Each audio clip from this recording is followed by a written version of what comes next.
Hello guys, welcome back again to my channel bersama saya Hansen di sini dan seperti biasanya setiap harinya saya akan buatkan video seputar cryptocurrency.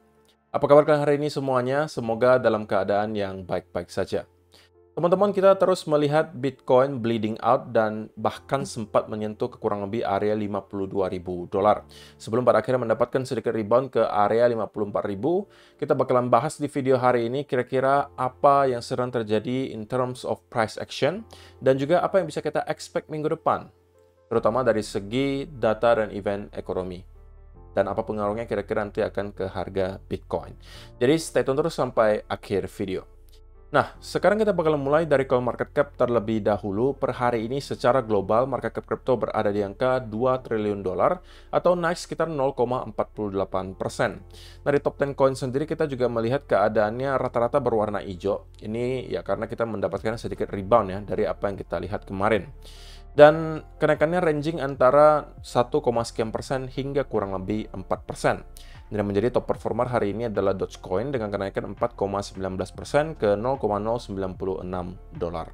So, itu adalah outlook sementara dari beberapa top coin yang ada. Sekarang kita langsung aja masuk ke beberapa data dan berita terbaru hari ini. Nah, yang pertama teman-teman, karena kita sudah berada di hari Minggu lagi, kita mau cek kira-kira untuk 7 hari ke depan ada event dan data ekonomi penting apa yang perlu kita waspadai.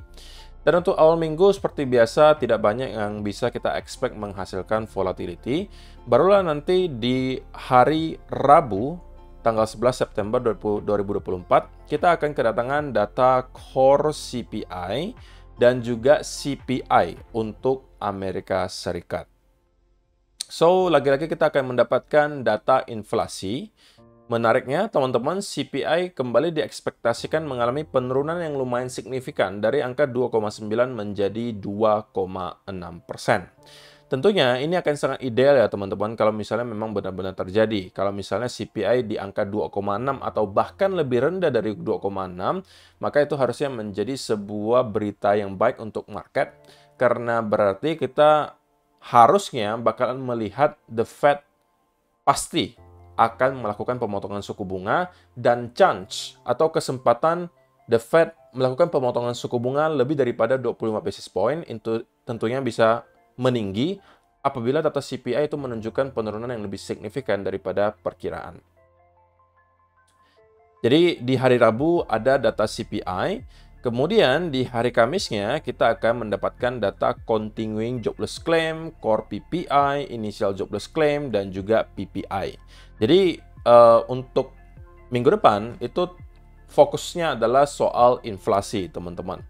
Di hari Rabu dan juga hari Kamis. So, kalau misalnya teman-teman yang merupakan traders, terutama mungkin di forex market ya, ini mungkin bisa menjadi semacam acuan untuk kalian yang hobi trading ketika ada volatility, Rabu dan juga Kamis. Dan tidak terkecuali tentunya Bitcoin juga akan terpengaruh teman-teman, walaupun untuk sementara ya beberapa waktu terakhir setiap kali ada data yang high impact dari Bitcoin, dari US, itu biasanya tidak membawa dampak yang terlalu signifikan ke Bitcoin. Pergerakannya walaupun ada, tapi tidak se-ekstrim yang diperkirakan. Dan ini sebenarnya sedikit banyak menunjukkan sentimen di market sekarang. Berada dalam keadaan yang sangat bearish, gitu ya, sehingga volatility saja sudah tidak ada lagi, teman-teman. Kita bisa mengatakan 6 bulan terakhir volatility di cryptocurrency, terutama di Bitcoin, itu mengalami penurunan. Kita hanya cenderung choppy sideways selama 6 bulan terakhir, dan itu yang membuat mungkin sebagian besar traders, terutama yang newbie-newbie gitu ya, atau para investor yang masih newbie, itu udah pada keluar semua. Sekarang kalian mungkin akan jarang menemukan orang-orang lagi membicarakan Bitcoin dan juga kripto. Berbeda cerita dengan 6 bulan ke belakang, atau 6 bulan sebelum ini, di mana pada saat itu Bitcoin break ke all-time high yang baru, nyampe ke area 70 atau bahkan 73.000. Pada saat itu mulai banyak orang lagi yang membicarakan seputaran Bitcoin dan FOMO masuk. Dan itu sekali lagi adalah orang-orang yang hanya masuk ketika harganya sedang naik. Dan orang-orang itu sekarang semuanya sudah rata-rata keluar. Hanya tersisa kita-kita ini aja yang memang merupakan long-term holder. Tapi hang in there, teman-teman. Be patient. Saya tahu, sekali lagi ini adalah ujian untuk kalian semua dari segi mental, tapi ini yang nanti akan membedakan kalian, apakah kalian akan menjadi losers atau winners di cycle ini. Oke? Dan juga, menurut Julian Beetle di sini, ada sebuah fractal pattern yang sebenarnya kita lihat di Bitcoin. Dia membandingkan pergerakan yang kita lihat selama 6 bulan terakhir roughly dengan apa yang terjadi di tahun 2019, teman-teman. Pada saat itu menurut dia, kita juga bergerak di sebuah channel konsolidasi selama kurang lebih 6 bulan, teman-teman. Sebelum pada akhirnya kita berhasil menemukan bottom dan kemudian kita start mengalami rally. Dan kalau misalnya kita bicara soal timeline-nya, teman-teman, maka di tahun 2019 konsolidasinya itu bertahan kurang lebih 175 hari. Yang kalau misalnya kita tarik dengan apa yang kita lihat sekarang, maka itu sudah terjadi beberapa hari yang lalu. Dan jika kita akan mengulang fractal pattern ini secara persis, maka harusnya apa yang kita lihat terjadi selama beberapa hari terakhir merupakan bottom dari konsolidasi ini, dan kita bersiap untuk menciptakan lagi momentum bullish dan breakout ke all-time high yang baru.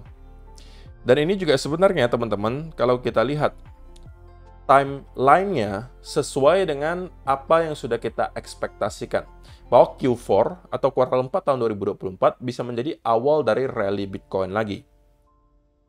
Nah, kalau kita melihat tahun 2019, kita tarik fractal pattern-nya ke tahun ini, maka breakout-nya juga kurang lebih diekspektasikan bulan Oktober 2024 ini. Jadi semua indikator, semua data gitu ya, banyak yang menunjukkan bahwa kuartal 4 tahun 2024 sampai kuartal 1 2025 bisa menjadi masa-masa keemasan untuk Bitcoin di cycle kali ini. Dan bukan hanya kali ini sebenarnya teman-teman, tapi secara historis memang kita tahu bahwa kuartal 4 memang merupakan kuartal terbaik untuk Bitcoin. So, kali ini bisa jadi tidak berbeda gitu ya, ataukah this time is different, who knows. Tapi untuk sementara, karena kita sudah mengalami konsolidasi yang sudah cukup panjang, teman-teman. Bahkan, saya bisa katakan, sudah mungkin 50-60% dari apa yang kita lihat di sini. Artinya, dari segi jumlah trader dan juga investor, mungkin kita udah kehilangan setengah dari jumlah trader dan juga investor ketika kita berada di poin ini.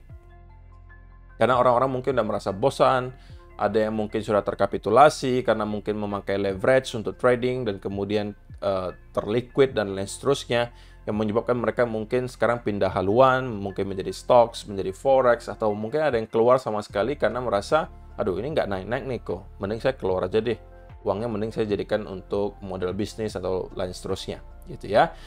Dan itu adalah sebuah sign yang baik teman-teman, bahwa market kembali dalam keadaan yang lebih healthy, lebih sehat, dan tidak banyak yang merupakan weak hands di market, tersisa long-term holders. Dan itu biasanya adalah sebuah hal yang sangat baik untuk kita lihat, karena kalau misalnya long-term holder yang mendominasi, biasanya kita akan melihat kenaikan harga itu akan terjadi dalam waktu yang tidak lama lagi. Artinya semua weak hands sudah tercuci, tersisa long-term holder, yaitu ya biasanya memang sudah saat-saat ya, di mana kita sudah menemukan atau sudah dekat dengan area bottom dan bersiap untuk kembali menciptakan momentum bullish. So, teman-teman, kita masuk ke chartnya Bitcoin. Dan saya pengen langsung aja masuk di 4-hour chart. Dari video terakhir, teman-teman, seingat saya hari Jumat ya, saya update terakhir itu. Saya katakan bahwa saya secara pribadi sebenarnya mencari peluang untuk long, teman-teman. Apabila saya mendapatkan ada reversal pattern dari sekitaran area di sini. Itu adalah sebuah keharusan, a must, bahwa ada reversal pattern dari sekitaran area di sini akan saya manfaatkan. Jika tidak, saya sampaikan, dan jika kita langsung sell off dari sana tanpa ada reversal pattern, maka jangan dicoba untuk dikejar, teman-teman, karena berarti kalian sedang mencoba untuk menangkap pisau jatuh. Dan unfortunately, senario kedua lah yang terjadi, di mana kita justru mengalami sell off tanpa ada reversal pattern tercipta di sana. So, itu bisa menjadi satu sisi berita buruk, satu sisi berita baik. Kenapa? Berita buruknya ya kita kembali melihat Bitcoin sell off gitu ya. Kita nyampe ke area kurang lebih 52.000. Ya, berita positifnya saya terselamatkan dari yang namanya loss. karena tidak sempat masuk ke setup manapun. Kalau misalnya kita zoom in ke time frame yang kecil, maka di 1 hour sebenarnya kemarin itu ada sebuah sign yang cukup baik gitu ya. Kita mendapatkan ada rally di sini. Tetapi tidak terdapat konsolidasi di sana. Oke, tidak ada semacam bullish continuation pattern atau pembentukan inverse head and shoulder. Sehingga saya terselamatkan gitu ya, dan tidak masuk ke setup apapun di sana. Dan pada akhirnya kita mengalami sell off yang cukup kencang momentumnya, dari awalnya 57 ribuan roughly ke area 52 ribu dolar. Dan sekarang kita kembali mencoba ya teman-teman, kembali mencoba untuk menemukan bottom. Tetapi sekali lagi, kita jangan sampai mencoba untuk mendahului market dan menyatakan bahwa ini sudah pasti adalah bottomnya. Karena ya sama sekali belum ada indikasi yang mengarah ke arah itu, yang bisa menyatakan ke kita bahwa sepertinya memang sudah ada chance bahwa kita menemukan bottom. At least untuk sekarang belum ada. Karena kita belum mendapatkan adanya reversal pattern dari sini. Kita juga belum break dari struktur bearish yang merupakan sesuatu yang sangat simple tapi sangat berguna gitu ya, untuk sedikit banyak memberikan kita clue apa yang sedang kita lihat sekarang. Kita masih constantly membentuk lower low dan juga lower high. Gitu kan? Jadi untuk sementara kalau ditanya ya secara trend kita masih dalam keadaan bearish. Sampai pada akhirnya berubah kalau misalnya sudah ada invalidasinya. Nah, setidaknya teman-teman kita mau melihat idealnya ya sekali lagi adalah momentum bearish yang terus-menerus berkurang. Kemudian kita mendapatkan ada pergerakan yang cukup choppy di sekitaran area di sini, sembari membentuk semacam reversal pattern yang besar, katakanlah semacam inverse head and shoulder, atau semacam double bottom atau triple bottom yang besar di sekitaran area di sini, sebelum pada akhirnya kita mengalami reversal. Nah, sebelum hal ini terjadi, teman-teman, ya kita masih harus tetap skeptis dan mengatakan bahwa tren Bitcoin untuk sekarang masih tetap adalah bearish. Sekalipun kalau misalnya kita mendapatkan ada rally ke sekitaran area 55 atau 56, yaitu bisa jadi hanya sekedar pembentukan lower high baru, dan kemudian kita kembali sell off. Di time frame yang besar, teman-teman, di daily, weekly juga sebenarnya tidak ada berita baik yang bisa kita sampaikan gitu ya. Kenapa? Di daily sendiri kita juga berhasil closing daily candle paling rendah. Paling rendah sejak bulan Februari tahun 2024. Not a good sign. Weekly, sama juga. Kalau misalnya sampai kita closing dalam keadaan seperti ini, lagi-lagi kita berarti closing weekly candle paling rendah sejak bulan Februari tahun 2024. Which is not a good sign. Gitu kan? Jadi, kesemuanya masih menunjukkan sign yang bearish. Gitu ya. Walaupun in the long term tidak ada perubahan, saya masih tetap biasnya adalah bullish. Sampai terinvalidasi, teman-teman.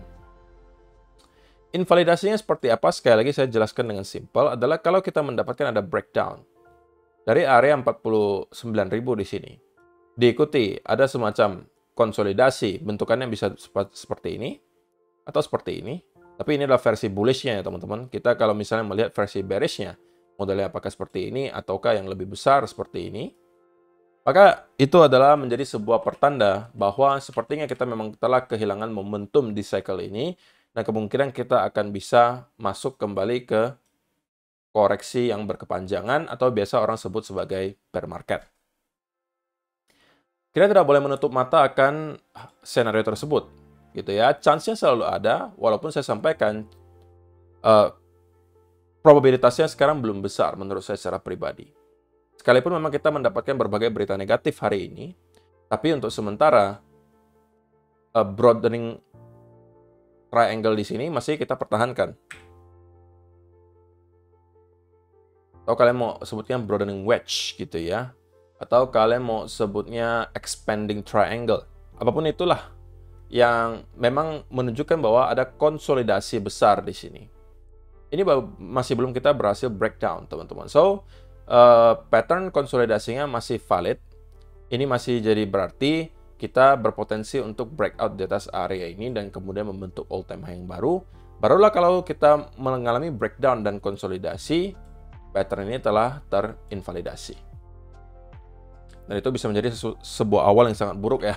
Karena kita bisa jadi berarti akan kembali masuk ke bear market dan mungkin harus menunggu lagi selama 1 atau 1,5 tahun sebelum pada akhirnya kita ketemu dengan bottom dan kembali rally ke atas. Oke. Jadi untuk sementara teman-teman, kesimpulannya adalah untuk short term kita bisa aja mendapatkan semacam retrace ke atas. Tapi itu bisa jadi hanya untuk membentuk lower high yang baru. Selama kita belum mendapatkan adanya bukti bahwa buyers lah yang mendominasi, maka please stay away dulu dari market. Terutama untuk kalian yang mungkin mencari peluang untuk long. Kalau hanya untuk sekedar scalping, ya oke lah gitu ya. Kalau misalnya kalian bisa mendapatkan ada semacam konsolidasi di sini, kalian mencoba untuk scalping long, tapi ini pun mungkin tidak bisa menghasilkan risk to ratio yang terlalu tinggi, karena naik sedikit kita sudah ketemu lagi dengan area resistance. So, biarkan dulu market memberikan kita clue lebih lanjut tentang apa yang akan dia lakukan berikutnya secara pergerakan besarnya. Barulah dari sana, kalau misalnya ada setup yang bisa dimanfaatkan, kita akan kembali manfaatkan. Tetapi sebelum hal tersebut terjadi, please stay away from the market terlebih dahulu, terutama karena kita hari ini berada di hari Minggu, otomatis volatility di market tidak akan terlalu kencang dan rawan akan adanya manipulasi. Terima kasih untuk kalian yang telah menonton sampai selesai video hari ini. Semoga bermanfaat untuk kalian semua. See you in the next video. Bye-bye.